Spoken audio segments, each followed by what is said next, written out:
Selamat sore teman-teman sekalian. Pada hari ini kita akan membahas mengenai epistemologi. Epistemologi secara bahasa atau etimologi berasal dari episteme, yaitu pengetahuan.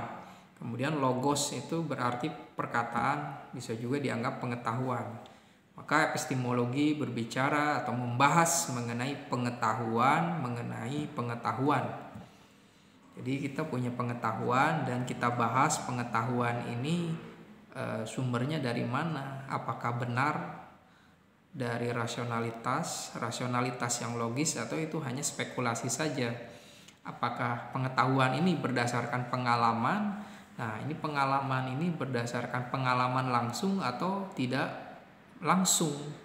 Nah, di sini epistemologi berusaha untuk melakukan disiplin untuk pemahaman mengenai pengetahuan. Jadi disiplin epistemologi itu bersifat evaluatif, normatif, dan kritis. Dan tentu saja bersifat evaluatif itu berusaha untuk memeriksa gitu kan pengetahuan kita mengenai sesuatu gitu kan. Kemudian bersifat kritis itu kita untuk memahami apakah yang kita ketahui ini benar atau salah. Apakah yang kita anggap benar ini benar absolut atau relatif kan? Nah, di sini kita harus memahami pengetahuan yang kita pikirkan itu apakah berdasar gitu menurut faktanya. Jangan-jangan tidak. Itu jangan-jangan hanya spekulasi saja. Apa benar mencari pekerjaan di Indonesia itu susah untuk usia 30 tahun ke atas? Ya, kalau memakai logika ya bisa saja benar atau salah, dan harus empirik, ya harus dibuktikan dengan pengalaman langsung. Ini soal kehidupan sehari-hari, bagaimana mengenai yang bersifat metafisik. Apakah kita bisa memahami Tuhan? Apakah Tuhan itu hanya sekedar referensi kita mengetahui mengenai Tuhan itu dari mana?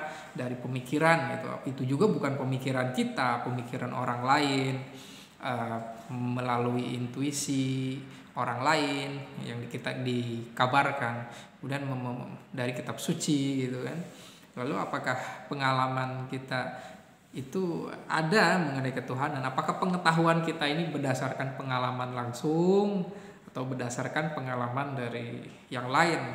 Ini kan memahami tentang suatu pengetahuan juga. Di sini epistemologi berusaha untuk memahami kita, memperlakukan diri kita, yaitu kesadaran kita, sehingga kita tidak harus terlalu percaya diri kita bisa mengetahui segala-galanya kalau kita tidak bisa memahami dari mana pengetahuan itu, dan landasan pengetahuan ini untuk mengarahkan kepada ini sesuatu itu benar.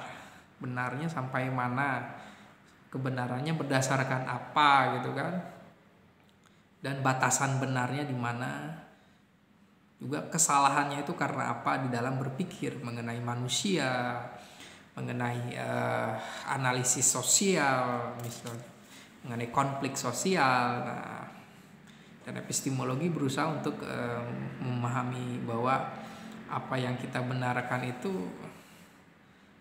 apakah sesuai secara koherens, korespondens. Tapi bukan itu saja ya gitu. Dalam pengertian yang lebih lebih kritis lagi, hermeneutik sebagai hermeneutik, penafsiran gitu. Akhirnya nanti suatu hari menurut Rorty bahwa pengetahuan manusia itu sekarang ini dibutuhkan adalah hermeneutika, suatu penafsiran. Subjek berusaha untuk mencermati peristiwa, keadaan, rumusan suatu pengetahuan. Subjek harus aktif di dalam memaknai sesuatu. Bukan makna itu hadir langsung kepada kita, tapi manusia yang memaknai itu. Karena kehidupan ini ya untuk dimaknai oleh manusia.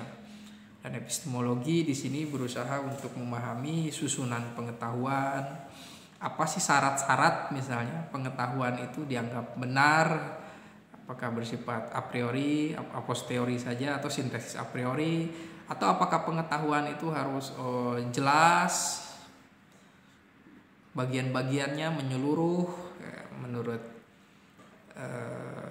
Descartes dan menurut Hegel bahwa suatu pengetahuan itu ya harus bersifat konkret itu karena menyeluruh gitu. Pengetahuan yang tidak hanya partikular, hanya bagian-bagian saja. Nah, di sini yang diinginkan oleh epistemologi adalah manusia dekat dengan kesadarannya, memikirkan kesadarannya, memikirkan dirinya. Terima kasih.